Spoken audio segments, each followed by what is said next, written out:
Ladies and gentlemen, Derek Bennett with a Theologica coming to you live from sunny South Carolina. Sunny South Carolina, fairly close to Hilton Head Island. No, this is not vacation. This is a permanent or at least semi-permanent move. I made a big move here recently. That's why you probably haven't seen any live shows for a little bit. But don't freak out. Hold your shit together, because you can still catch me no matter where I go, no matter where I am, and no matter where you are, because all of this is online. It's completely virtual. So you're not going to miss anything. It's going to be fine. Just keep your pants on. Everything's going to be totally cool. I have with us today none other than Ed Dodge. He is the author of A History of the Goddess. And I'm going to start by reading the description of his book on Amazon, because this description itself is extremely intriguing. So I'm doing this purposely to have a psychological effect on your very impressionable minds, to kind of really get you in, get you interested. I'm a sicko, and that's exactly what I'm doing to you. Let's go ahead and do this. Let's read this. I'm going to read this to you. Before the rise of monotheism, the early Hebrews were pagan, and God had a wife, the mother goddess. The Bible tells the story of their divorce.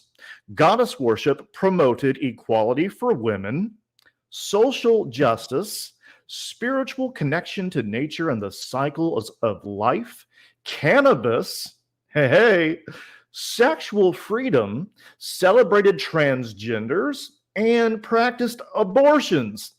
It rhymes with smishmortion, the abortion word. Hello. When the goddess was thrown out of the Hebrew temple by the monotheists, so too were all of these deeply ancient traditions. Many familiar Bible stories and characters are reinterpreted by showing where the goddess appears, and the Bible is reframed by comparing it to the mythologies of neighboring cultures. So if you're watching this now, this is definitely going to get you sent to hell. There's no way it's not. So I don't know if you've ever been completely engulfed in flames, but I'm sure it's at the very least it's lukewarm. It's uncomfortable. Guys, without further ado, let's get Ed Dodge on the show and pick his brain. Mr. Ed Dodge. Hey there, Derek, man. Hey, it's great to be on. I'm such a shadow here. Hey, it's great to be on with you. It's hey, this is fun. That was a great introduction, so I appreciate it. Yes, we're headed right into the center of the pit of sin and iniquity, for sure. All the dirty stuff, the tawdry stuff they don't like to talk about, that they are in fact too embarrassed to even talk about in the Bible. That's my specialty, for sure. Well, thank you, Ed. It was a good introduction, wasn't it? I gotta say, that's some of my best work yet. My God. So, Ed, right off the bat, I want you to tell me about the role of the mother goddess in the Paleolithic and Neolithic periods, and what evidence do we have for this? Yeah, so I want to start by saying that I'm coming firmly out of the Maria Gimbutas school of history and archaeology. So I don't know if you're familiar with her work, but she is a very both highly acclaimed and highly controversial scholar, working from like the 50s until her death in the 90s.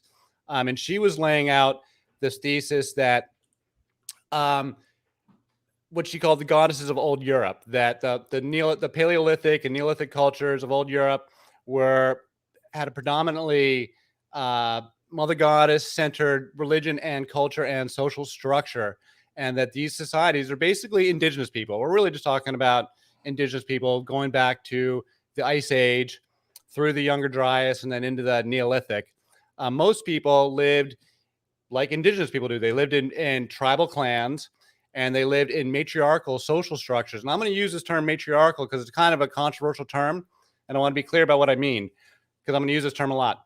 I do not mean a system where women dominate men the way that men dominate women in patriarchy. It's not the inverse of patriarchy. All right, there's never been a system anywhere in history where, as a society, women dominate men as a group. That never existed. But we do have our societies. That's a shame. Yeah, right. Well, we do have societies, though, that are very common, including among modern day indigenous people, modern day Native Americans, are cultures where, first and foremost, they track their bloodlines through the mothers and not through the fathers. This is like arguably the single most important thing, because this determines people's sexual behaviors. When you track your bloodlines through the fathers, which is what we do in the West, and we take it for granted, and this is the biblical tradition, the entire society is obligated to patrol and police women's sex lives to control for baby daddies, to control for paternity. So when you have paternity as a society, you have to control the women's sexual behavior. And this is a defining characteristic of Western civilization, a defining characteristic of biblical morality. But whereas in indigenous people in the modern day and in ancient times, they have been widely observed that they have much more sexual freedom for the women. And this comes down to the fact that the women keep the babies. The women are keeping the babies in their own families. And in these kinds of social structures, they don't live in patriarchal nuclear families. They live in tribal clans where the women all stay together. And the inheritances are all passed down through the women's bloodlines. And when you get married, the men go and live with the women's family, not the other way around. It's called a matrilocal marriage. It's widely observed, and we'll see it in the Bible stories, where the man goes and lives with the woman's family. When they get married, that's a matriarchal relationship. And there's a lot of them, especially. That's what happened to Moses. Is that not right? Didn't he? I'm going to leave Moses aside as a piece of evidence because he's in exile. So that's not necessarily, you could rejudge it, but you're right. You are right. But I don't use that as one of my evidence. I talk about Abraham and Sarah. I talk about Jacob and Rachel and Leah. And then there's some other minor ones too, but those are the important ones. Abraham and Sarah have a matriarchal marriage, and there's like a lot of details about that. So this was the norm. This was the norm for like all the way going back for 200,000 years of human history. We lived in primarily matriarchal cultures. Not to say that there's no examples of patriarchy or there's no examples of slavery and dominance. There are, but by the norm was these cooperative societies where women have high status. They've got freedom. They're pretty sexual. They're not overly monogamous. They're not concerned about tracking for paternity. Anthropologists widely observed that like people didn't track for paternity until relatively recently in human history. Like it only goes back a couple thousand years out of our 200,000 years of history. Patriarchy is not that old. It is not nearly as old as we're taught. It does not go back to the dawn of the Neolithic. It does not go back to the Ice Age. Patriarchy as like a system of governance only goes back to the Bronze Age, into the dawn of civilization, and around 3000 BC. That's when kings start imposing patriarchy as from the top down as a new ruling class of, because this is the whole story. This is what we're going to get into. So let me back up here. The majority of history is all these tribal structures and basically cooperative societies. As we go into the Neolithic and the agricultural revolution, people start settling down 8,000 BC, 7,000, 6,000 BC. For a few thousand years there is no signs of any kind of authoritarian governance. There's no signs of warfare. There's no signs of slavery. It's all these matriarchal cultures I'm describing. There's no signs of authoritarian dominance at all anywhere in any of the Fertile Crescent societies, any of them. They're all these matriarchal societies. And so, and everything I'm talking about now is thoroughly documented in literature. Like, where I really I was following my nose on this stuff in the mythology and the symbolism, and then I freaking went and started reading the feminist historians. The feminist historians have laid all this stuff out. I had written this whole outline for the second book I'm working on, and then I discovered Gerda Lerner's The Creation of Patriarchy, and which she's a highly acclaimed recent feminist historian, and also in the Maria Gimbutas school. She's laid out everything that I laid out in terms of all this history I'm talking about. I'm just quoting her book, man. So you had hit fertile ground. A lot of this stuff had actually been established. Oh, yeah. Absolutely. And then the other big book I'm quoting from is a new, it's called The Dawn of History. The Dawn of Everything, A New History of Humanity by David Graeber and David Wengrow. One of them died. And it's an anthropologist and an archaeologist who work together on a freaking tome. It's 800 pages. Wow. It's brand new. It's an amazing book. It's a history of all these, anthropological history of all the world, all the continents. It's amazing. And he said Maria Gimbutas was right.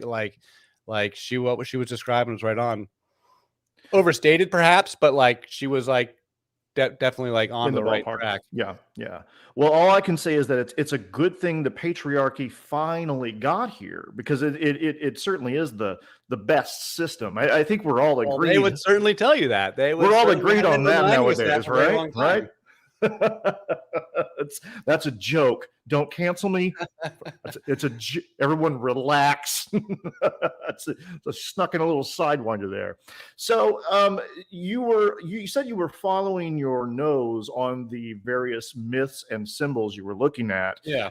And did that entail the worship of the mother All right, goddess? do you want to hear my Is whole that- story of how, like, let me finish the one narrative first, and then we'll jump into my narrative. Let me finish the thought on the first thing. So what happens is it's just nothing but tribal cultures for thousands of years, and they develop some pretty advanced and sophisticated cities. Like, people were already living in cities for like a couple thousand years before there's any kind of kingship comes in.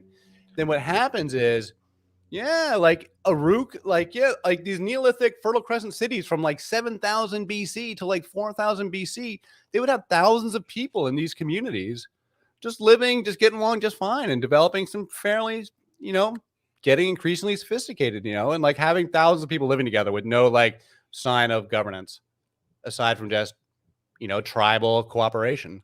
And what's the time frame we're looking at here with this?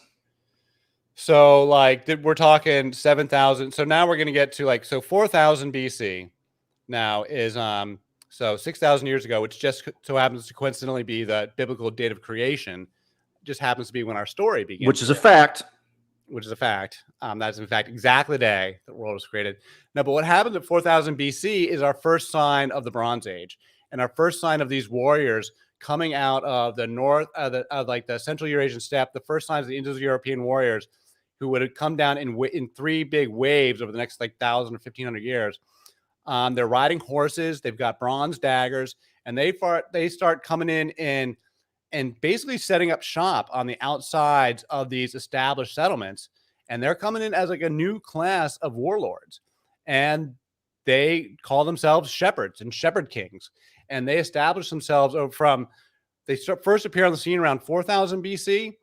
And by 3,000 BC, they have kingship is now established itself. So like this is where the Bronze Age begins. So 4,000 BC, we're just getting started.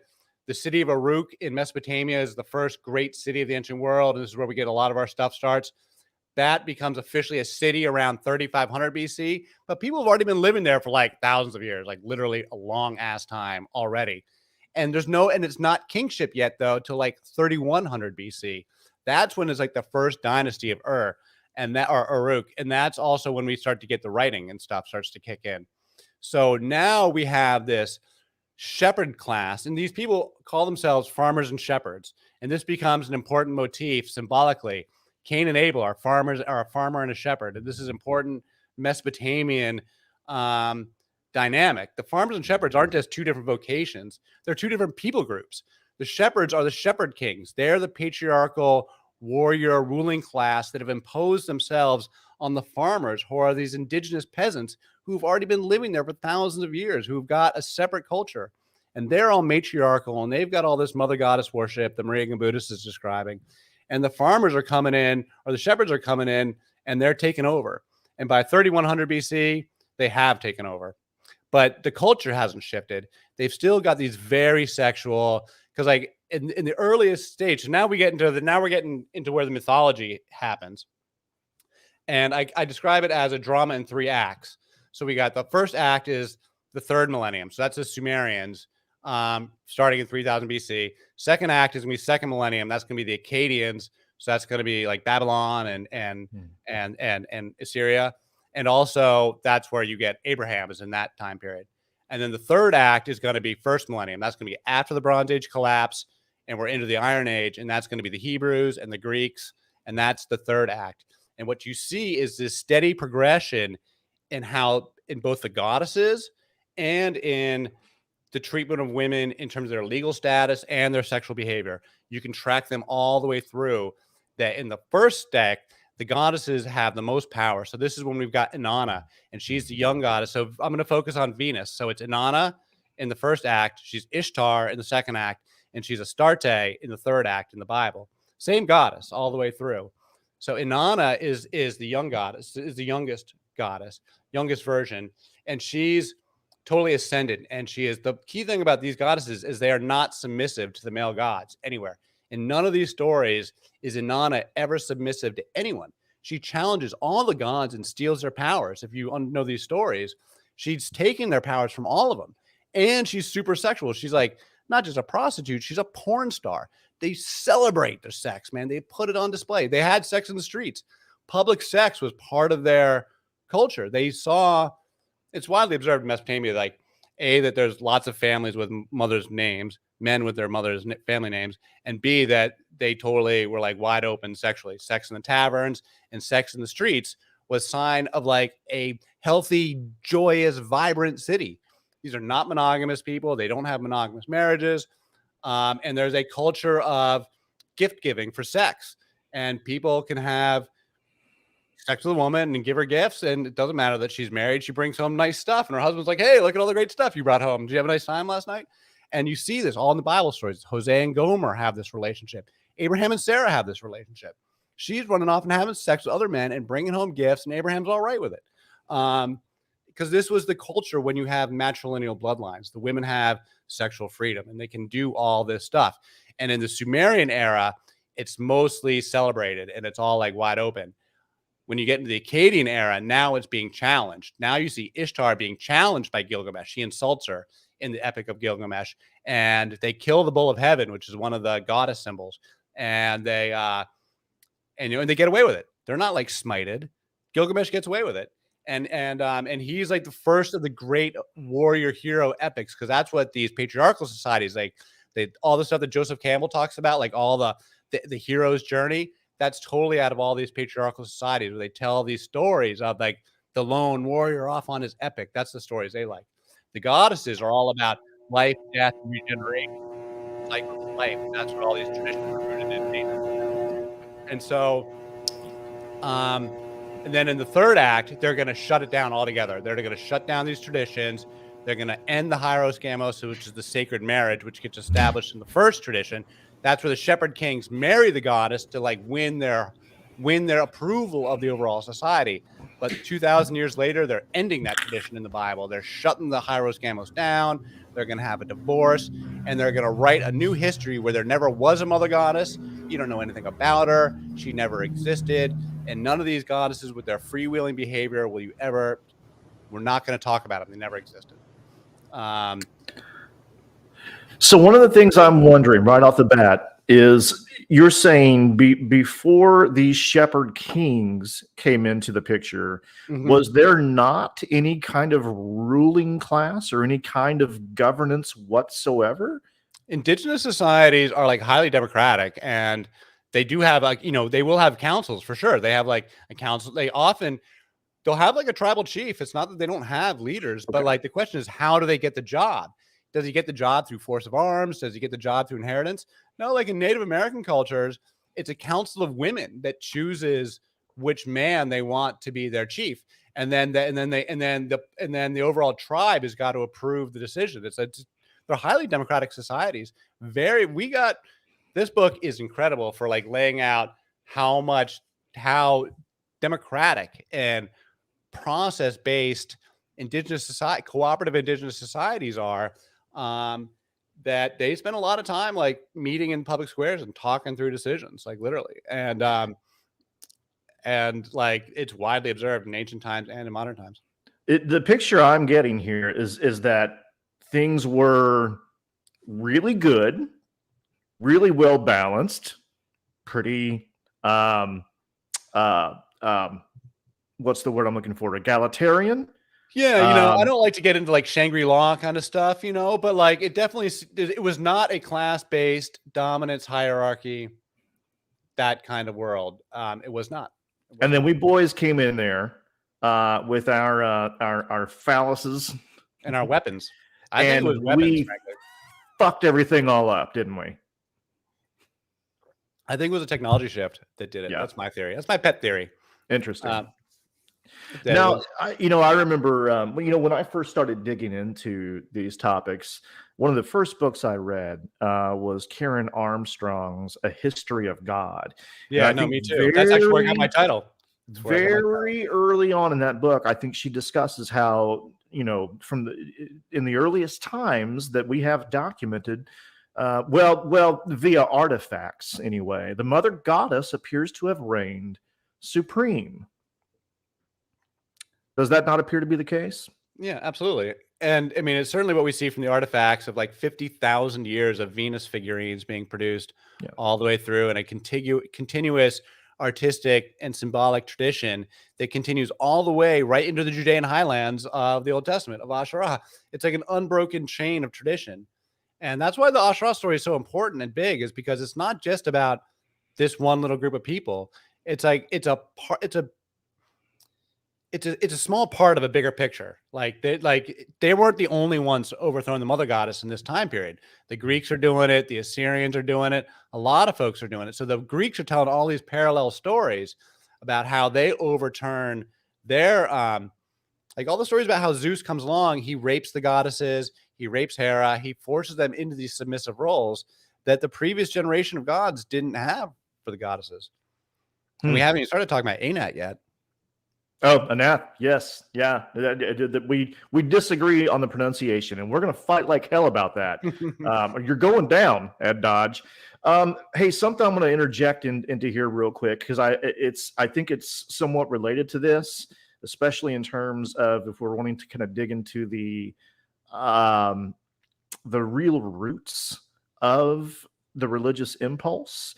And I think it is pretty well related to what you're focusing on with your work.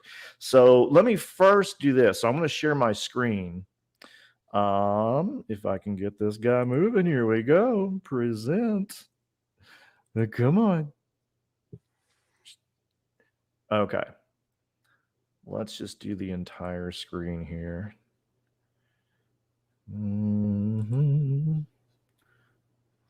So as far as the roots of the religious impulse, if I might say, I do think that, you know, religion comes back to these, you know, how do we answer these existential questions of like, you know, how do we get here and what happens when we die and these sorts of questions. And you got to figure that when people had had that cognitive leap and just started like talking and started just having the most simple conversations with those simple ideas, that one of the most first answers people must have come to is like, mother. Like, where do we come from? We came from our mother nature. Where are we going? What happens when we die? We go back to our mother. You know, what do we do while we're here? You know, whatever our mother tells us. There you have it. There you have it. That's just what I was getting at. So first off, guys, here is his book on Amazon, A History of the Goddess from the Ice Age to the Bible. This is fascinating stuff. Looks like just over $20 on paperback, $12.99 on Kindle. So do check that out. Right here, Ed, is what I wanted to pick your brain about. I don't know if you've read this. It's called The Illusion of God's Presence by John C. Waithe, The Biological Origins of Spiritual Longing. And here from the description, it basically says, Dr. Waithe, a veteran neuroscientist, argues that evolution has programmed the infant brain to expect the presence of a loving being who responds to the child's needs. As the infant grows into adulthood, this innate feeling is eventually transferred to the realm of religion, where it is reactivated through the symbols, imagery, and rituals of worship. The author interprets our various conceptions of God in biological terms as illusory, supernormal stimuli that feel an emotional and cognitive vacuum left over from infancy. So what he is essentially getting at here is that our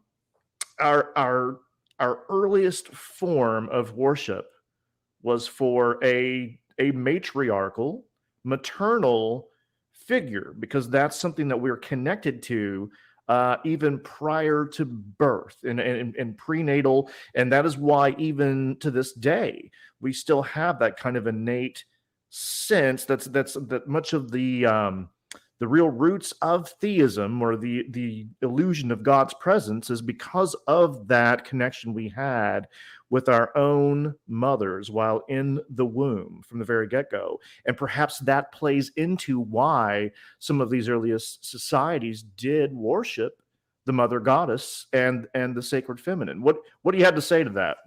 Yeah, I mean, I think there's something there for sure. I mean, I think a lot of religion is about social structure and how you order societies. So I think that there's that aspect too. I do think, these societies were organized around. Sorry, my camera's going wonky. Were organized around mothers as well. So I don't think you can. There's that aspect as well. I mean, I don't really think that like you and I might disagree on that. In fact, I'm sure I know we do, because you call yourself, and you're very outspoken as being an atheist. I do not call myself an atheist. I'm not an atheist. So I don't think that the spiritual feeling is illusory in the least. I think it's very legitimate. And I think that we Damn you, Ed. and we use metaphors to describe the indescribable. Like we've got to have like the divine. There is I am utterly convinced that there is a non-material component to reality. And the non-material component exists outside of our comprehension and our ability to describe it, but it acts on the material world all the time. And the only way to get at it is to talk in the language of metaphors and poetry. And these, these metaphors, they work for a while until they stop working. And then you come up with new metaphors. And religion is this long 50,000 year conversation about, what the hell is going on around here? Because I sure as hell don't know. Do you? I think it's a 50,000 year running conversation. I really do. And these metaphors shift over time. And that's something I learned from Karen Armstrong from History of God, was she talks about how depictions of God within the same religion will change from century to century and from millennium to millennium for sure, in response to the needs of that society. That each society is projecting their concerns about that moment in time onto their depiction of the divine. And it's constantly dynamic and shifting. And every once in a while you have these big breaks where like the old models really don't work at all. And you have to go through a big rupture before a new model. And I think that's what we're going through now as a society. I think we're going through our new axial age now, where the old models are breaking down and nothing new has emerged that, is equipped to deal with the space age, basically. Well, I myself am 100% a naturalist. That's where I lean. So you've really gone and pissed me off, Ed. I cannot believe that we don't see eye to eye on this. Unbelievable. Well, I need to cancel you then. I can't even have a conversation with somebody who doesn't agree with me.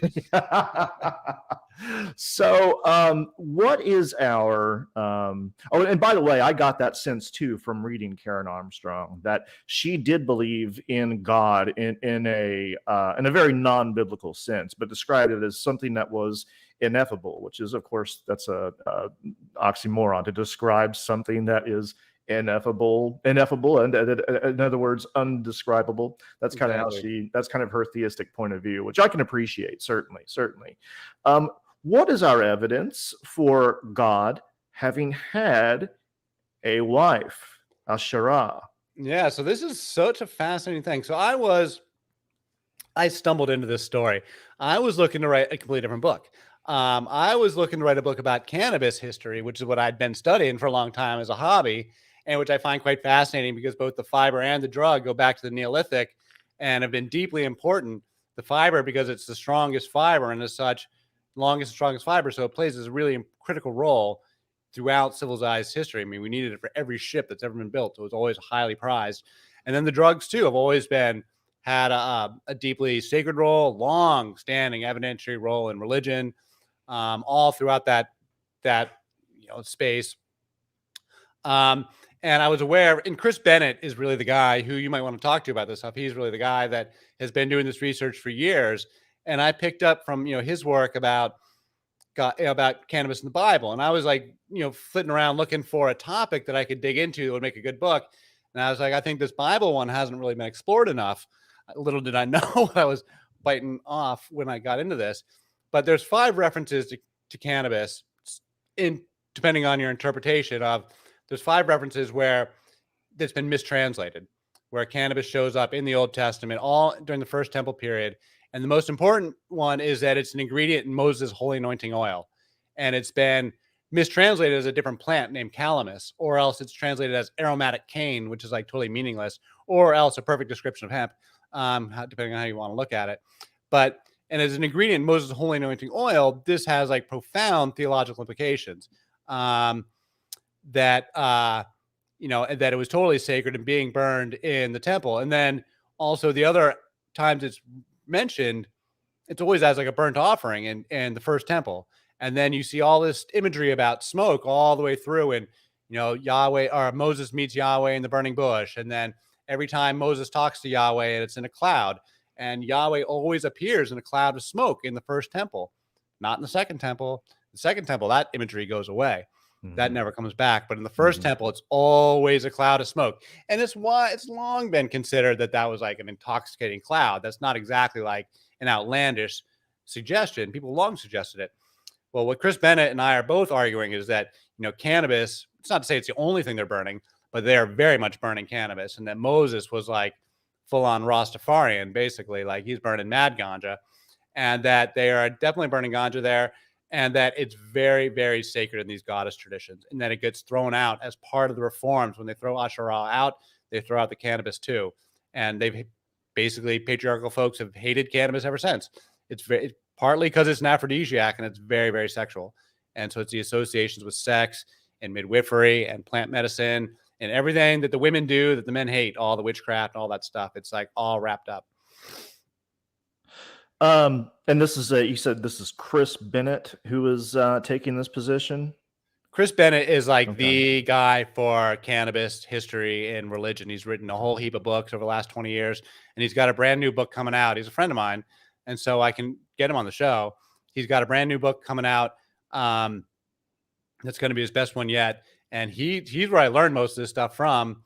I kind of ran with it, but he talks about cannabis has soma in all the Vedas. Like, I don't know if you're familiar with the whole thing about soma in the Vedic traditions in India.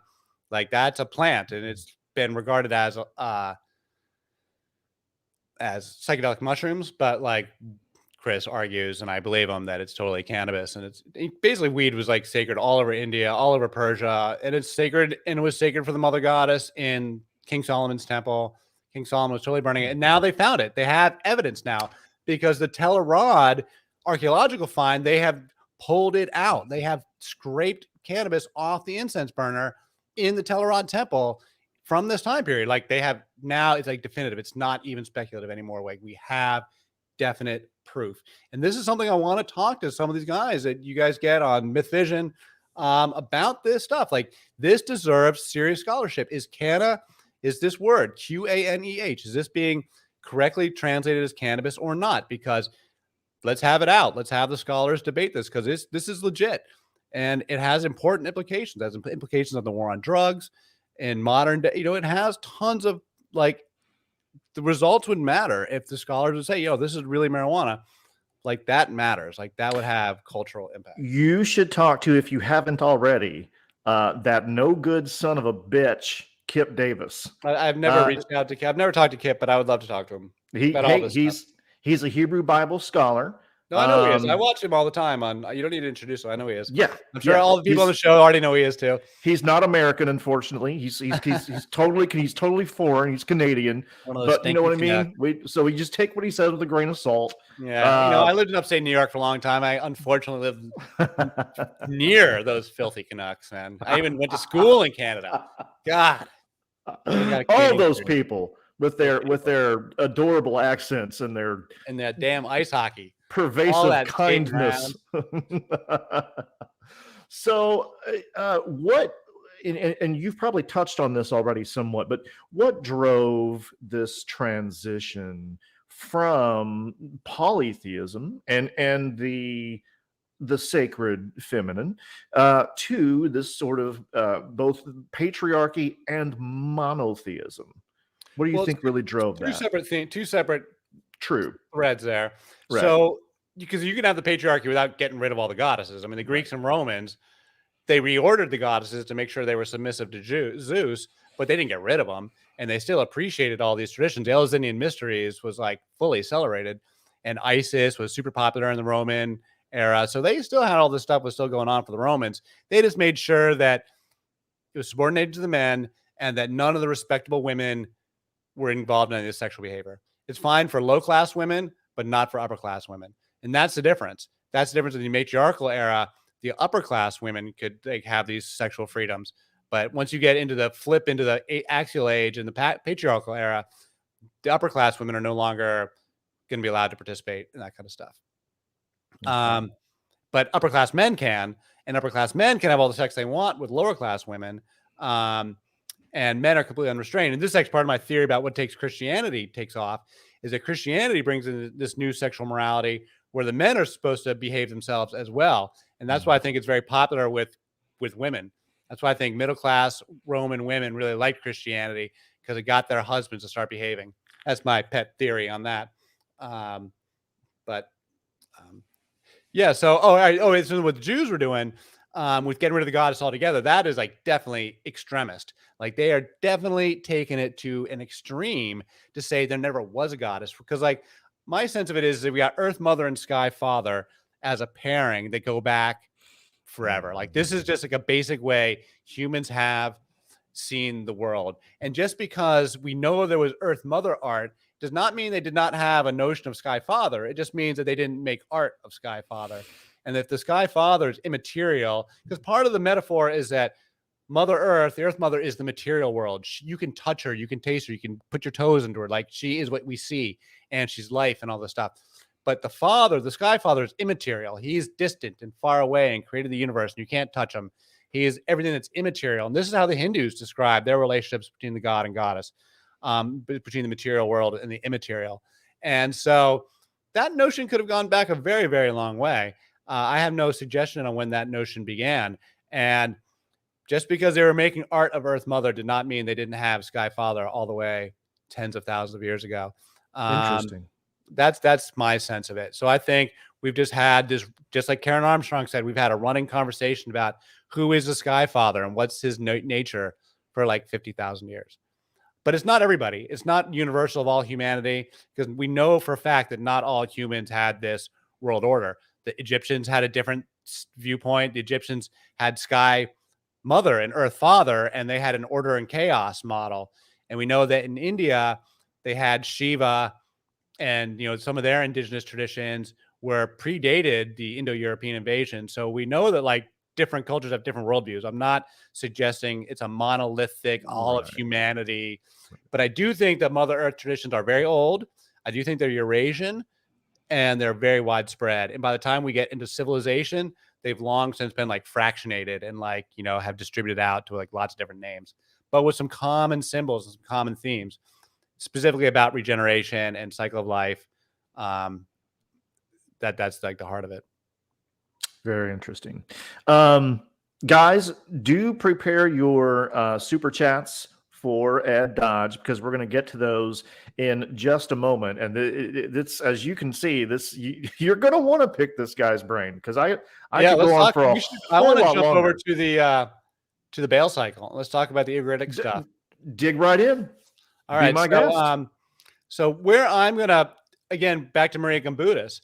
A lot of scholars criticize Maria Gombudas because she very intentionally read into the myth and symbolism, and she would, follow symbolic patterns through the archaeology.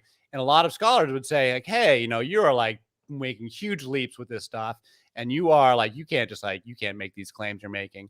And she would push back equally hard and very vociferously and say, no, you're the ones doing it wrong. There is a symbolic language here that you guys are failing to decode, and I'm decoding it, and you're just failing to read what I'm telling you. And she pushed back equally hard. And I 100% am with her. Like, there is a symbolic language here. When you see these serpents and a tree of life, the lily plant, there's a bunch of symbols that are really, really key. And the most important one is the triple goddess, which is actually one that originates in Egypt, but it goes to the Eleusinian mysteries. And the triple goddess is the mother, maiden, and death, or mother, maiden, and crone. And the goddesses in the Old Testament are a triple goddess. Asherah is the mother, Astarte is the maiden, and Inat is the death figure. And she is the most powerful one. The death figure is always the most powerful one. And this is a symbolism that we can track all over the place. The oldest one is from ancient Egypt. It's the daughters of Ra, the eyes of Ra. So it's Hathor is the mother, Bastet is the maiden, and Sekhmet is the death goddess, who's also, she's the most powerful figure in ancient Egypt, and she cannot be defeated. She can only be placated or distracted, or like, you gotta like, trick her somehow, but you cannot defeat her. Once she's on the warpath, she's going to devour the entire universe. And then Eleusinian mysteries have it, which they get it from Egypt as well. I think this comes from Egypt.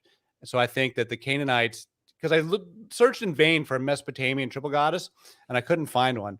And I realized, no, it's coming from Egypt. The Canaanites, what makes the Canaanites interesting is that they'd had like already 500 years of religious synchronization with Egypt by the time we get into the Old Testament stuff. And so they are like, have all these Egyptian traditions mixed in. And so, and Asherah and Astarte and Anat are all worshipped in Egypt. So we know that, and they appear to come out of the Hyksos milieu. Like that's where they seem to appear in history, like second millennium. Tell everyone who the Hyksos were. The Hyksos were shepherd kings. They were Canaanite, Mesopotamian invaders of Egypt around 1700, 1600 BC. They came in with chariots and they invaded Egypt, and they conquered and ruled at least part of Egypt for a century, from about 1600 to about 1500 BC, thereabouts. And then they got repelled by the Egyptians, who then in turn proceeded to, after a certain little bit of time passed by, they proceeded to then attack all of Canaan and take over all of Canaan up to modern day Lebanon, and ruled all of Canaan as an Egyptian buffer state for like 400 years. Not to get terribly off topic, but there are some who think that might be the historical kernel of the Exodus tale. Yeah, no, I'm inclined to put the Israelites as Hyksos. Yeah. But the Hyksos were Canaanites, and they're Baal worshippers, and they are and they're definitely Canaanites. They worship Baal and El. So did I get you off track? Anyway, to get to the Baal cycle, so scholars will be very, very tepid about like associating the Baal cycle myths with the Bible. Like, is this the same El? Are you sure the same El? Are you sure Asherah in Syria is the same as the Asherah in Lebanon is the same as the Asherah in Jerusalem? Or is it Baal in Carthage the same as the Baal? Or like, forget about all that shit, man. Like, everybody treats the Bible with like kid gloves. Like, if this was Greek mythology and it was Zeus over here and Zeus over there, nobody's going to be suggesting that there's two different Zeuses, or a Shiva over here. It's just a Shiva story centuries apart from another Shiva story. You're telling me it's two different Shivas? I mean, give me a break. It's the same El. Ed's simple rules for mythology. El is El is El. Baal is Baal is Baal. Same God. They're being worshipped. The Venus goddesses are all the same. Inanna, Ishtar, Astarte. She becomes Aphrodite, and then Roman Venus, and that's a very important part of that inflection. What happens with Aphrodite? These Indo-European cultures from the Sumerians, they invented it. It's like an imperial religion, and then it gets transferred on by every successive imperial power, because it's like, this is the imperial state religion. This one with this pantheon of gods and a king. When you've got a pantheon with a king of the gods, that's a kingly religion. That's a religion that's been instituted by people with kings. Mm-hmm. People who don't have kings don't have a king of the gods. Like, they have a different religion. So this religion that has a king of the gods is a religion with kingship as a social order. And so this imperial religion gets passed on to every successive empire. So the Sumerians invented it, and then the Akkadians adapted it, and then it transfers into the Canaanites, but the Canaanites get this Egyptian influence. But the Greeks and Romans too, it's the same tradition. And so these gods are comparable. Now, the Egyptians are a totally different religion, so the synchronization doesn't work as easily. But with the Indo-European ones, you can totally make synchronization. The king of the gods is always comparable. And then El is the same God. It's not even a different God. He just changed his name. So he was On for the Sumerians. And he is that distant heavenly father who created the universe. He's distant and far away. And he's got 70 sons. And they're the 70 kings of the gods who are the gods of the nations. So like, all these various kings of the gods are all of his various sons who are the scion of that political order. So Enlil for the Sumerians, and Marduk in Babylon, and Ashur for the Assyrians, and then Baal for the Canaanites. Then Yahweh is this young God, and he comes along after the Exodus, which I think is a Bronze Age collapse story, and I'd love to do a whole thing on the Exodus. Mm-hmm. But place it with the Bronze Age collapse around 1200 BC. And so this is when these new gods are coming on the scene. I think Yahweh comes out as a warrior god. He's just a tribal warrior god. He's already been around, but like he achieved success on the battlefield. And so people start following him. And then we're into the time period of the judges for like 200 years now, from 1200 BC to 1000 BC or even 900 BC.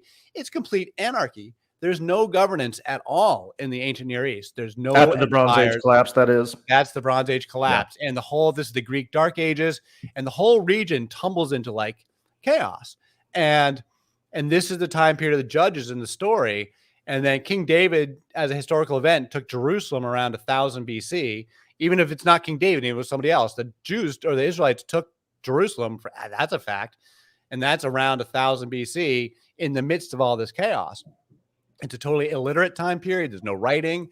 There's no organized trade. There's no kingship. There's no governance. There's no empires. Everybody's falling apart. And that's the backdrop of all this chaos around the, the conquest of Canaan. And so the Israelites come in after the Bronze Age collapse, and they set up kingship after 1000 BC. And that's when I think these reforms really start coming in, because it's in the 9th century is when the story begins that they overthrow 3 queen mothers in the 9th century, Jezebel. Actually, this I'm getting ahead of myself. Let's go back to the Baal cycle. Let's go back to the pagan Israelites and who they really were. So I think the Israelites were Canaanites all the way through. So they've got this. This is the title of the story, is what we're supposed to be talking about. What's the pantheon of Israelite gods that they were worshiping? Because they're totally pagan. Abraham was a pagan. All the second millennium, they're pagan. All the time under slavery in Egypt, they're pagan. If they're related to the Hyksos, it's just more evidence that they're pagan. Mm-hmm. So they've got El as the high god, but he's like distant and far away. His son is Baal. Asherah is the mother goddess. She's the wife of El, and together they are the parents of the 70 gods. And then we don't know the whole pantheon, but we know the basic pantheon from the Baal cycle. And so we know that there's Baal, Yam, and Mot are these 3 brothers. And they're like just like Zeus, Poseidon, and Hades. Baal is the Canaanite Zeus. He's the Canaanite king of the gods. He's Lord. He is the top dog. And then he fights with his brother Yam, who was Poseidon. He's like the Canaanite equivalent of Poseidon, the god of the sea. They were fighting to become, who's going to be king of the gods. And then Mot is their 3rd brother, who they're also fighting with. And he's like Hades. He's the king of the underworld. And then you've got these goddesses. You've got Astarte, who everybody associates with Ishtar, and she is like the single most popular deity of the entire Bronze Age for like 3, 4, 5,000 years. Who knows? She is by far the most popular deity writ across the board. Everybody worships her. Everybody's got a version of her. And she changes names in different cultures, but everybody worships her. And she's by far the most popular. And she's the goddess of love and war. She is super sexual. She is not submissive to any males. Her husband is Tammuz or Tammuz, who appears in the Bible. She sends him to hell, right? Like he tells him where to go. She sends him to the underworld. Like when he's like does not respect her, he sends her to the underworld. And this is like a central one of these cycle of life traditions. So she's the queen of heaven, in my opinion. A lot of people say Asherah is the queen of heaven. I don't agree. I think Astarte is the queen of heaven. That's who King Solomon is worshiping. That's where the Song of Songs comes out of these liturgies of Astarte. Even if it's written later, it's that genre of literature. And then the 3rd goddess is Anat, and she is like Sekhmet or like Kali of the Hindus. We also have a triple goddess, Parvati, Durga, Kali, who go with Shiva. She is the unstoppable force. She is the total force of destruction. She destroys everybody. And this is where I really got to pick a bone with Dr. Stara Capolo. I know you guys love her work, but I got to pick a bone with her and Dan, her student or former student. Dan McClellan. Dan McClellan, exactly. They say Anat, she's a war goddess, and she's rude to El. People, I'm sorry. I reject that. You get an F. F for symbolic interpretation. She is not some mere war goddess. She is the unstoppable force.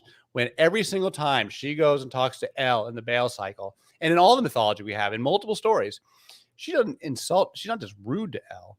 She threatens to kill El. She says, El, if you don't give me what I want, if you don't give me what I want, and it's various requests and various stories, she always treats him the same way. She says, I'm going to throw you down like a lamb. I'm going to smash your skull in, and I'm going to make your gray beard run red with gore. And does he get mad? Does he be like, you little bitch, how dare you talk to me like that? Like, how dare you disrespect El? No, he says, oh, my daughter, no one is as terrible as you. What can I do for you today? And he gives her what she wants every time. He may ask her to go. Well, he says you have to go see Asherah and get her permission too.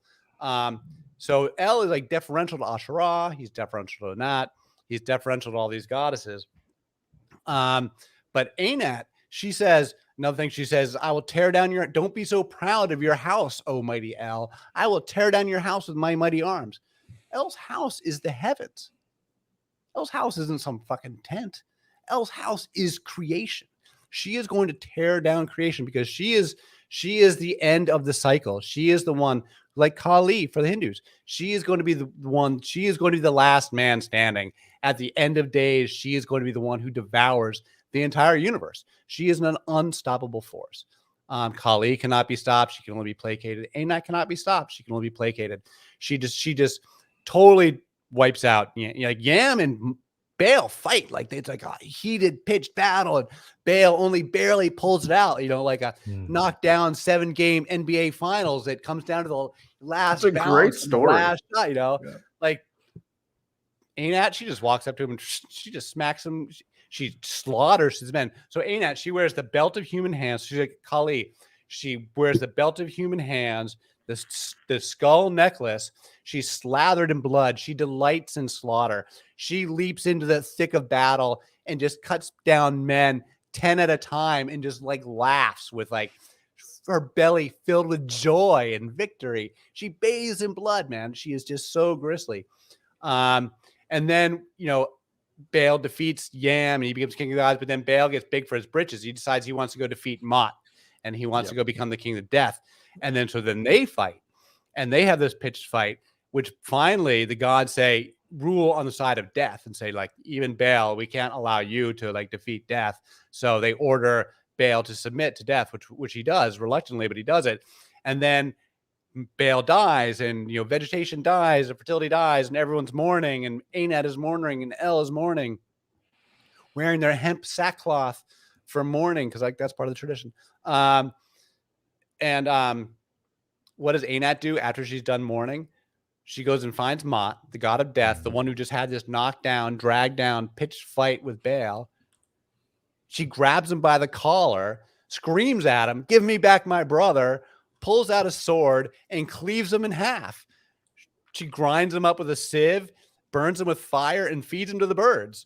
And like, he didn't like offer even token resistance whatsoever. She absolutely just made mincemeat of death. Fucks him up. She grinds him up and buries him in the ground. Powerful piece on the chessboard. She is the most powerful deity on the chessboard. And if you're a scholar and you can't see that, like these are data points. Like when she goes and threatens El and gets away with it, like that is a data point. She's demonstrating dominance. Like that is a data point.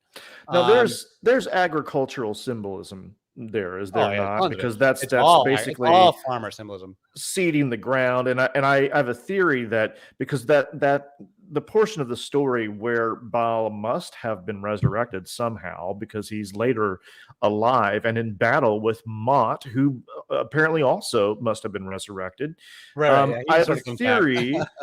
I have a theory that it's because she planted them into the ground like a seed that they sprouted to life again. I don't know if there's anything to that, but there's no question that what she does with Mot, with grinding with a sieve and burning with fire, like that is been documented as a specific agricultural ritual. And Mot had consumed Baal, so from there, I assume both of them were rebirthed from the process.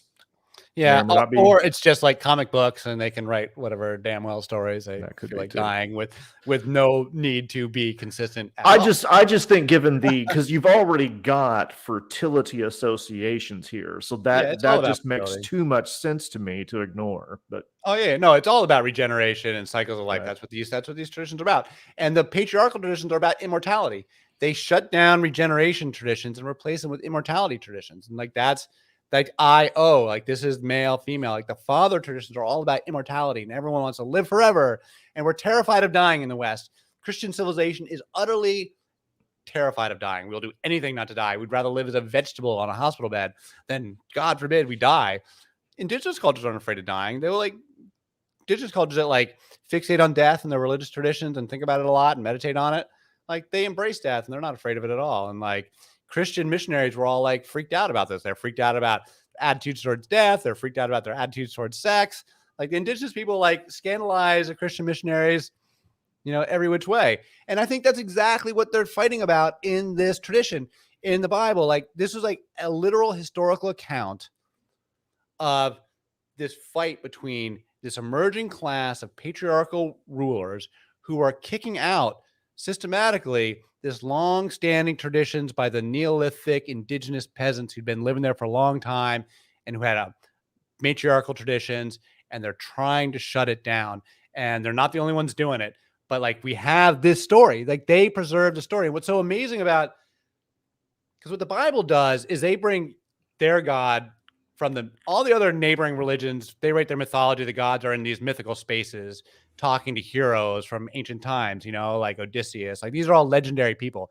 But in the Bible, they're totally innovative and they bring Yahweh into our world. And they have Yahweh talking to like actual historical people. Like Hezekiah is like a real person. Like that was like they're having Yahweh interacting with real world events and saying Yahweh did this and Yahweh did that. And Yahweh ordered the Assyrians around to go invade. Like the Assyrians would like laugh at that idea, like they said, who are you? We follow Asherah. We don't follow Yahweh. So, but it's such a brilliant innovation on their part, which has lots to talk about, but it gives us this like diary of them, of their reform. And it plays out over like 400 or 500 years. Like I think they're pagan the entire first temple, and these reforms play out over like 300 or 400 years. Cause it's like, it was a sticky wicket. Like it was hard to overturn these women's traditions. They didn't go easily. And they were still fighting about it all the way after they get sent into exile. They were still fighting about it. And then these traditions don't even go away. They only go away from the Jewish community. Like they don't go away from the broader world, which continued to be totally pagan. But matriarchy does go away. And that's what I think is happening in the axial age. Do you know the term the axial age, which is like all of our modern religions were all born around the same time, around the middle of the first millennium. Mm-hmm. Yeah, so you got Confucius in China is alive at the same time as the Buddha, as Lao Tzu, as Zoroaster, as the Hebrew prophets, as the Greek philosophers. Like they're all like in this same time period. And it's been widely observed that like something happens here, but no one's really quite clear on like why or what's the connection between China and Greece. Like, I don't really know either. Sort of like an ancient enlightenment, so to speak. But what I think has happened is that if nothing else, prior to the axial age, the majority of humanity lived under matriarchies going back to time immemorial. And that after the axial age, the majority of humanity is now living under patriarchies in what we call civilization, with these authoritarian dominance hierarchies that are just how all the world is ordered this way. Like, I don't even like. Enlightenment was the wrong word to use there. Yeah, and the men take over completely. Like after 500 BC, like the party's over for the women for sure.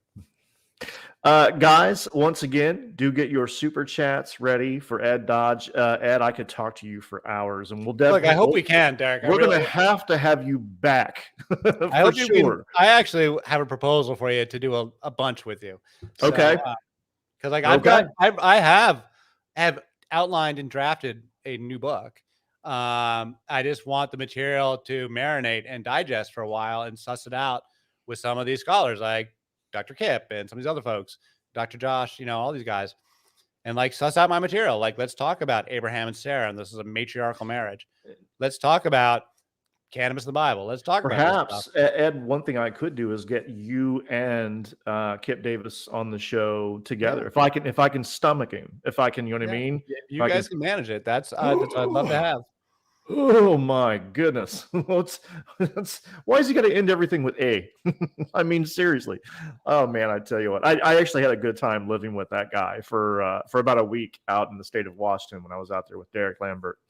One last question for now, and then we'll turn it over to the audience for super chats. In the description for your book, because we ain't glossing over this, it says goddess worship promoted equality for women, social justice, we've talked about those things, spiritual connection to nature and the cycles of life, of course, cannabis, we've touched on that, sexual freedom, celebrated transgenders, and practiced abortions. Those two, there at the very end, are hot button issues. What's our evidence for their having celebrated transgenderism as well as for it's practicing a huge abortions? part of the tradition. Transgender priests were a huge part of the tradition of these mother goddesses. There's eunuchs are all over the ancient world, and there's eunuchs for different reasons. Some eunuchs are made against their will to work in the palaces for a variety of reasons. They can be trusted around the harems. They're also trusted in palaces because they don't have children, so they don't have like competing loyalties. That's why they like to have eunuchs in the palaces, but that's not for religion. Then there's men who wear eunuchs for spirituality, and there's a long tradition of men castrating themselves in service of the mother goddess. It goes back to ancient Sumer. They've got all these fantastic names. They're the Gala in Sumer, and Ga means penis and La means anus. So you can figure out what they were doing. They dress like, they're cross-dressers. So cross-dressing and transgenderism and eunuchs were all part of the story. They were the Galai priests in ancient Rome of the goddess Cybele. They were the Megabyzi at the Temple of Artemis at Ephesus. And in the Bible, they're the Kadesh. So the Kadesha and the Kadesh are the priestesses of the goddesses. And the word Kadesh means the holy ones, means holy or holy ones. This is a big part of the story. Is like, who are these priestesses? Were they prostitutes? Because like that's what all the literature says. The traditional literature says like this is all temple prostitution.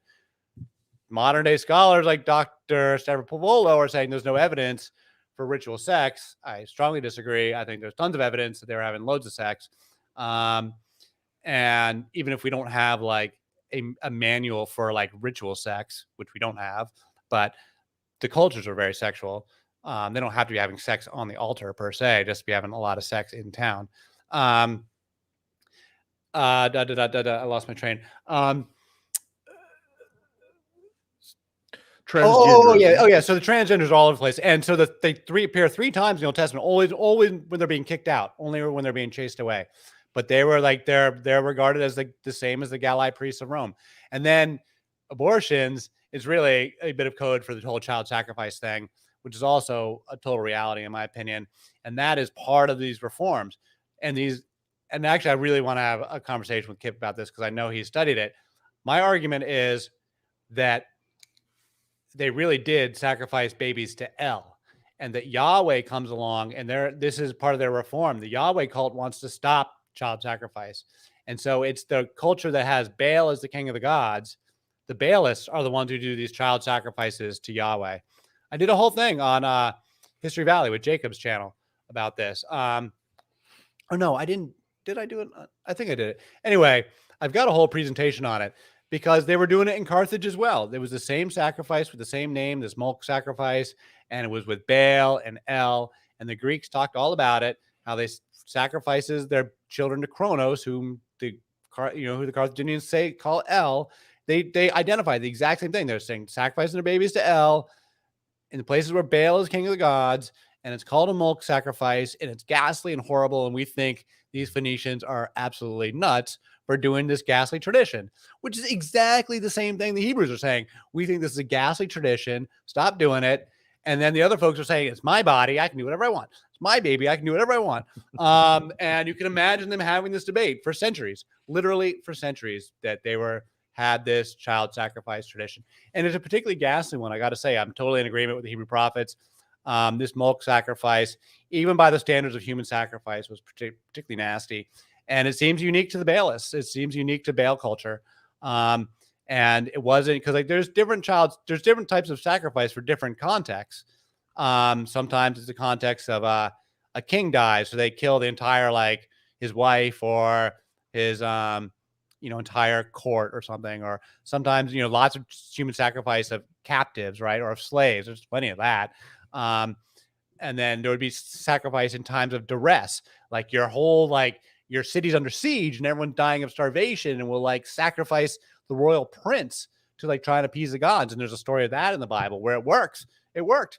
But that's like a time of like extreme duress, and that's where they're going to sacrifice a prince to like, and it's considered like an act of nobility. And like it's superstitious, but like I can understand the sentiment behind that.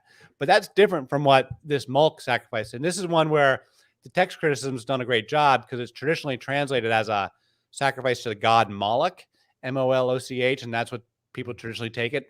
But the modern scholars say that god Moloch didn't exist because they don't find a god Moloch anywhere. But they've realized that it's the name for this type of sacrifice. It's a Mulk, Mulk, and they retranslated it. And so it's just a name for this type of sacrifice where it has nothing to do with living under duress or anything. It's during any normal times, the families would sacrifice a baby in return for like a request from the gods. And it just seems totally awful. It seems like this really horrible tradition. And they did it for centuries. And the Greeks talk about it, the Romans talk about it with total disgust. And the Hebrews are talking about it with total disgust. And I think if we saw it today, we would think it's totally disgusting. So I think it was totally legit. I think it was totally happening. And I think I think the Yahweh cult is looking to do a couple different things. They want to end child sacrifice. First of all, I think it's culture war first, and theology comes way later. The theology is all ex post facto after they fight these culture wars. So they're fighting a culture war over a very real heated debate over child sacrifice. They're having a culture war over a very real heated debate over the status of women and their role in society and their independence and patriarchy. And by ending these women's religious traditions is part and parcel of like forcing women into these submissive roles. And then I think they want to reboot El. I think the Canaanite version of the Sky Father had achieved the status of being a bit of a buffoon. He was a drunken, like in the Baal stories, like he's one story where he gets so drunk that he shits and pisses himself and has to be helped home. And then in the morning, Astarte and Anat bring him a hangover helper that they literally call the hair of the dog. Have you read this story? They call it no. They call it the hair of the dog. The story's called El's Drinking Party, and he gets so drunk that he has to be helped home after defecating on himself. And then in the morning, the goddesses bring him hair of the dog as a hangover cure. And like apparently that's where we get that expression, hair of the That's dog. where. How about that? 1200 BC in Ugarit. I used to get that about that drunk, I think. Yes, if I remember correctly, which I probably don't.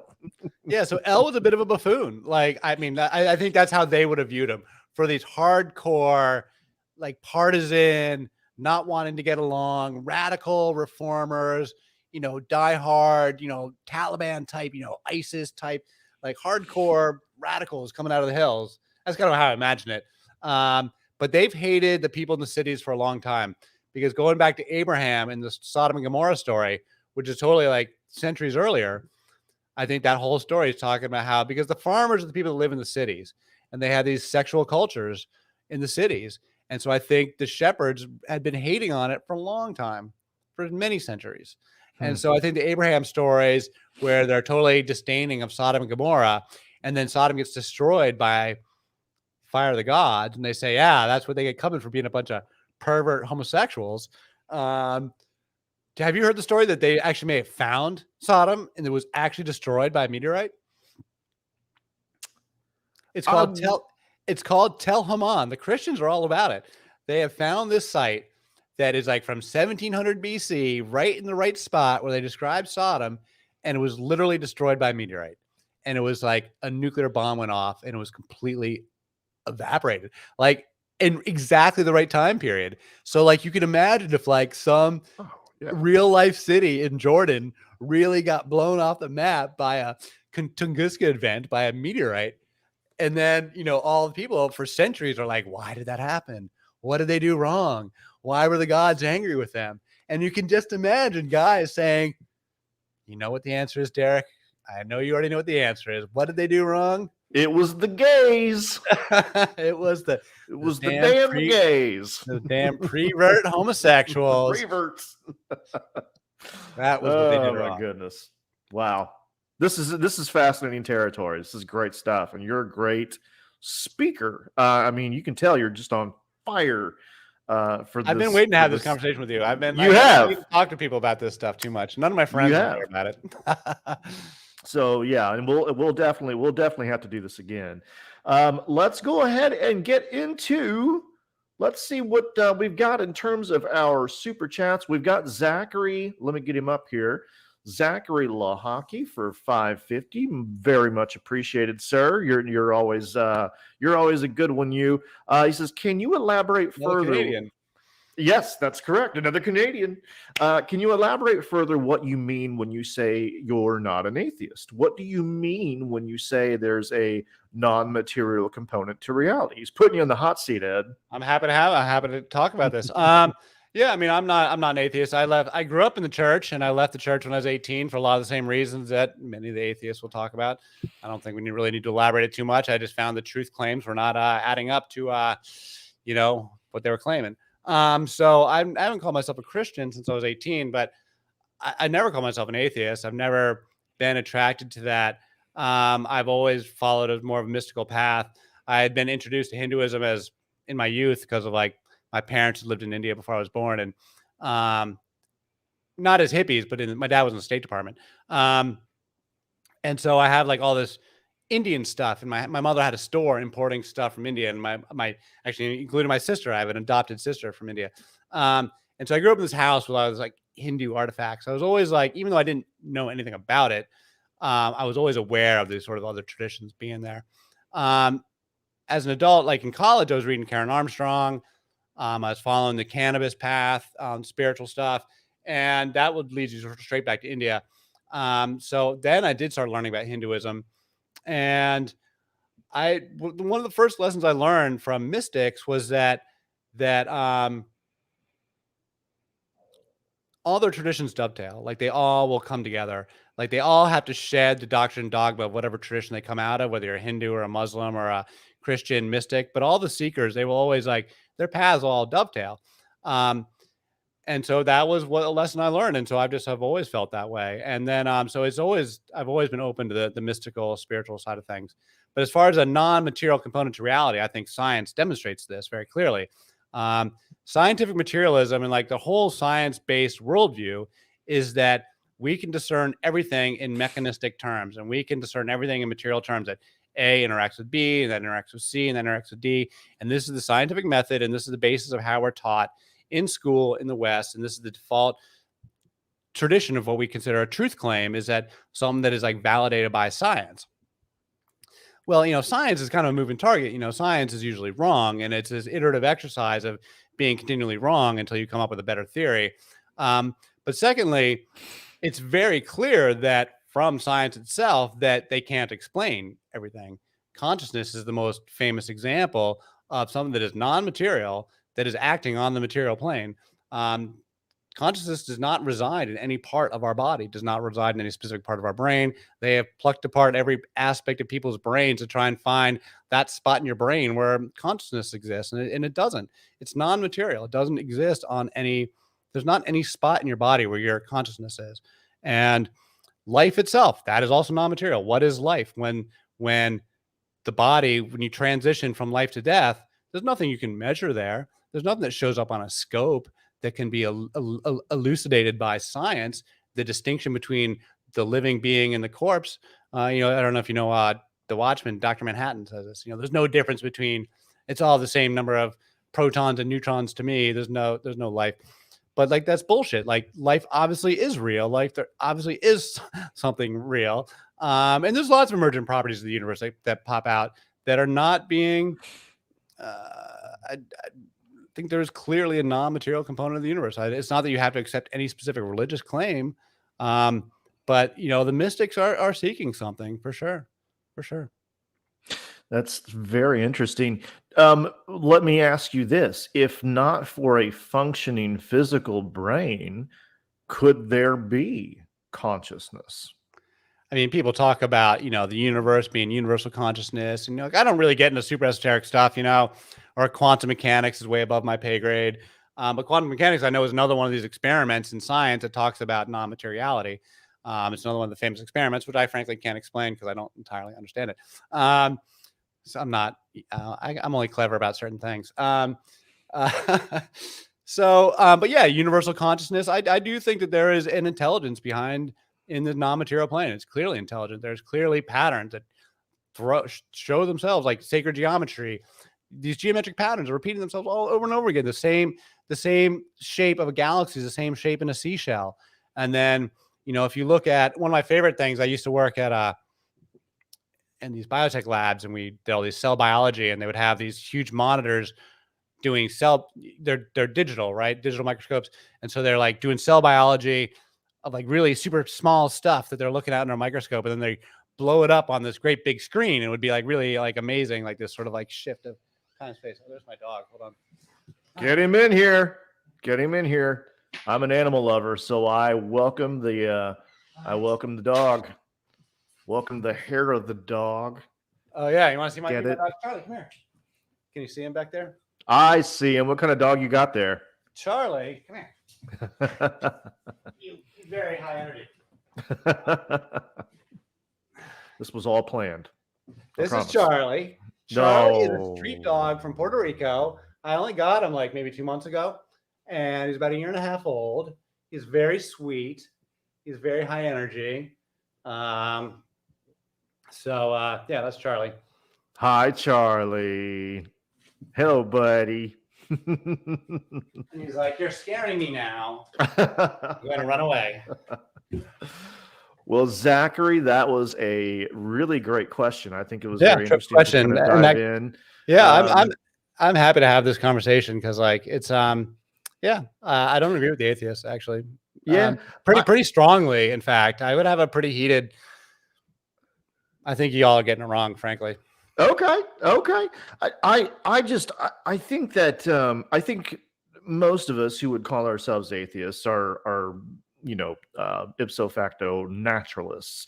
So I think that things like consciousness, for example, we see these as sort of like emergent properties that still require some kind of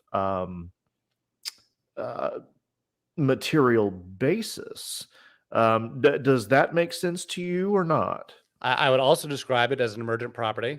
And I think it is an emergent property that basically exists on a non-material component, but it's acting on the material world. I mean, it clearly acts on the material plane. So you're saying that it exists independently.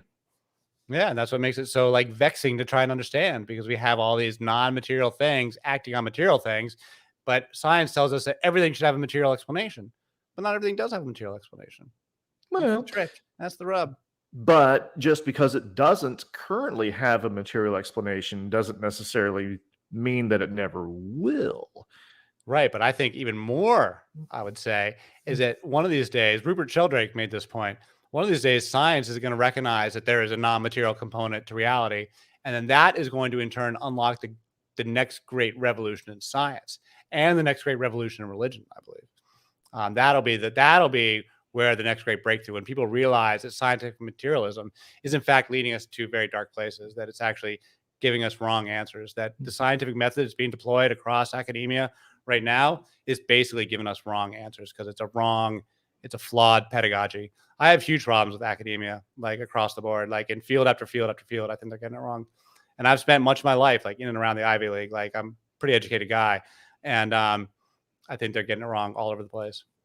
Do you think that this non-material phenomena, or however you would describe it, do you think that is something that is perhaps identifiable with dark energy, dark matter, or something within quantum reality?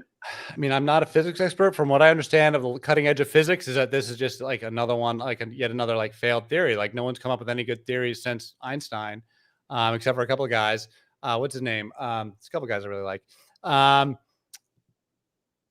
his name? Sir, the guy who, anyway, I'm not really qualified to talk about like cutting edge physics stuff. Sure. It's not really like, I can't get into a debate about dark matter and quarks. And like, that's not my space, man.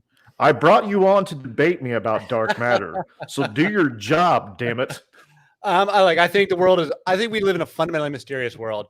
And the more we learn, the more we realize how little we know. And the mystery just keeps getting deeper. Like all these crazy breakthroughs in astronomy have not made the world like smaller, right? It's not made the mysteries less mysterious.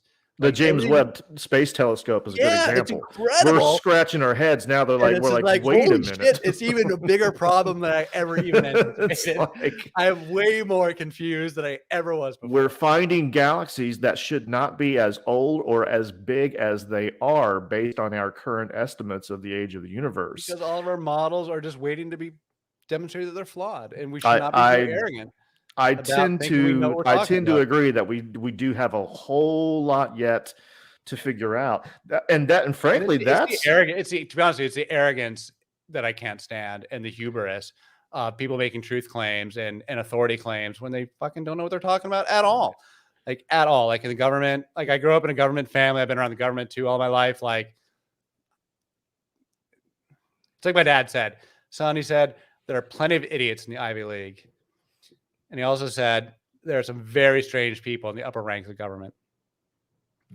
Yeah. And he also said, the third wise thing my dad told me, anyone ever tells you that they speak for God or God speaks to them or, they are the spokesman for God, you can dismiss anything they have to say immediately. As soon as those words pass their lips, you don't have to listen to another word they say. You can listen if you want, but you don't have to believe that person at all. Whether they're a liar or a crackpot or what, it doesn't even matter. Like, as soon as they say they speak for God, like, forget about it.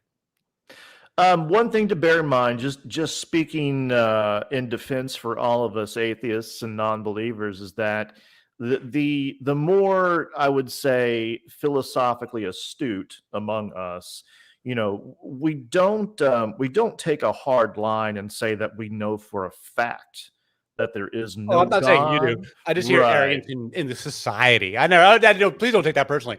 I did not mean that personally at all. It was meant to like this sort of academic milieu that like of expertise. That's what I was talking about. Yeah. Well, you do see some of the more naive atheists who take that hard line. They as if they know for a fact that there is no God, there is no supernatural realm. Most of us who know what we're talking about would say that we don't see any good reason to think so, that we're placing our bets on naturalism being right, but we don't know that for an absolute fact. So it's important to make that distinction between knowledge and belief. Like agnosticism addresses knowledge and atheism addresses belief. We don't know that there is no supernatural dimension. That's just that until such time as evidence is produced for this kind of thing, we don't really see any good reason to think so. But hey, I love getting different viewpoints, getting different perspectives. So I have enjoyed hearing what you have to say on this. It's been great. I think humans need religion. I think our current religions are all failing. Like they're all like crumbling before our eyes because they're like cannot deal with the space age, basically. Whatever this new age we're in right now, whatever you want to call it, doesn't really have a name yet, but look around. We've clearly gone through the looking glass as a, society, and the change isn't done yet. Like we're still more change is coming even faster. So like these old religions are just totally ill-equipped, but they're not going to go down nicely. Like they're going to go down swinging. And they are. So it's get ready, bolt in guys. Cause like the ride is just picking up steam, I think. Yeah, I agree. Well, thanks once again for the question, Zach. You really got us talking there with that one. That was great. Let's see what else we have got here. MNAG for $4.99. Thank you so much. Would you agree we are all energy? Yeah, as a matter of speaking, yeah. All matter is energy, right? Isn't that what they say? So yeah, I think we're all like in constant motion. And that was the psychedelic gestalt when I was young, was like taking, tripping on acid and stuff. And as a teenager was like having this mind shift of worldview where I realized everything is flowing. Like everything is in motion. That building, the mountain, it's it's in the process of crumbling. We're spinning through space. It's moving over time. Like everything, just like everything's in motion, and like nothing is a fixed object. And once I had that gestalt, like it never really went away. Like the acid went away a long time ago, but the worldview never did. And I've always had that psychedelic energy flow worldview ever since. It's like I said, like people say, acid is the best bang for your buck. $5 and it lasts a lifetime. Cook that brain. What the hell? Yeah, even I, as a naturalist, would agree that essentially we are all energy. Everything is energy, because Einstein famously said, E equals mc squared. That mass is simply another manifestation of energy itself, and I think everything boils down to energy at bottom. So maybe we agree more than you realize, Mr. Dodge. Great question, though, Imnag. Appreciate it very much. Any more super chats? Any more burning questions? It's now or never, guys. I told Ed we'd go for maybe an hour and a half tops. So it is nearly 8:30 here on the East Coast. I'm still getting used to saying that. Holy cow! You're not an East Coaster, huh? No, not. I'm originally from Southern Indiana, so Midwest and South is mostly where I've done my being human. Good old Indiana. Yes, sir. Yes, sir. So last call for super chats. Last call. Ed, do you have any parting words? One last metaphor for on our atheist topic. I joke about this. I feel like when I'm listening to Christians debate with atheists, I feel like I'm listening to a conversation between flat earthers and geocentrists. Like the flat earthers are completely wrong. The Christians, the fundamentalists. But the geocentrists, they weren't correct either. They were less wrong than the flat earthers, but the geocentrists weren't right. But that geocentrist model persisted for 2,000 years, from like 500 BC until 1500 AD, despite the fact that people had pointed out to them that they were wrong early on. Like still back in ancient Greece, it was pointed out that the geocentric like planetary orbit models didn't work. But because Plato and Aristotle, they believed it, and because the church believed it, those ideas stuck. And also the other astronomers they didn't have actually a better solution either. They pointed out the flaws, but they didn't actually have like a better argument. They couldn't prove heliocentrism or anything. It wasn't until like Galileo and they invented telescopes like thousands of years later that they invented heliocentrism. But like the point is, people can believe like flawed ideas for a very long time, despite like having it pointed out that they're wrong. And so I do think that there is a next generation of spirituality, a next generation of heliocentrism coming down the pike. There will be a philosophical and intellectual breakthrough that is coming somewhere in the future. Do you think it'll be discovered by Donald Trump, because he's not only the greatest president we've ever had, he's the greatest man that there's ever been. Well, certainly the greatest philosopher. Absolutely. You mean grab him by the pussy? That's basically become my mantra. Genius, pure genius. I cannot tell you how much benefit of my life living that way has brought me. We can all agree, Trump 2024. At least we agree on that, Ed. No, we agree. All right, kids. Well, we will go ahead and wrap things up here. But Ed, you've been wonderful.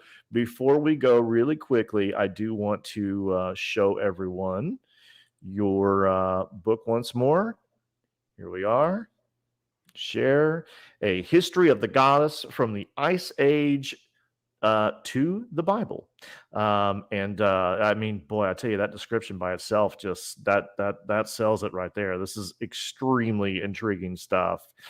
And then you are working on, you've got a new scholarly endeavor. There's no timetable on it, but yeah, I definitely want to. I've always felt that book needed a follow-up that was more academic, because that book, I don't know if I mentioned it, but like I view that book as like an exploration of like myths, and it was not intended to be, academic per se. Like I was definitely like breaking the rules from I was not following academic methods. So it's not, you wouldn't call it scholarly. It's an exploration. But I want to take the best material out of that book and marry it up with like the real scholarship, so I can make the scholarly argument. And that's what I'm slowly working on. Great. Well, we'll look forward to that. Like I said, we'll have you back on the show again sometime, and I'd love to get you on here with Kip Davis. I think that would be a lot of fun. Yeah, Let you absolutely. guys, yeah, absolutely. So, Ed, thanks again for being here. Thank you, Hey, Derek. everyone, for joining us, and thank you for the super chats. Very much appreciated as always. Till next time, this has been Atheologica, where religion is both fascinating and stupid. And sexy. You speak for yourself.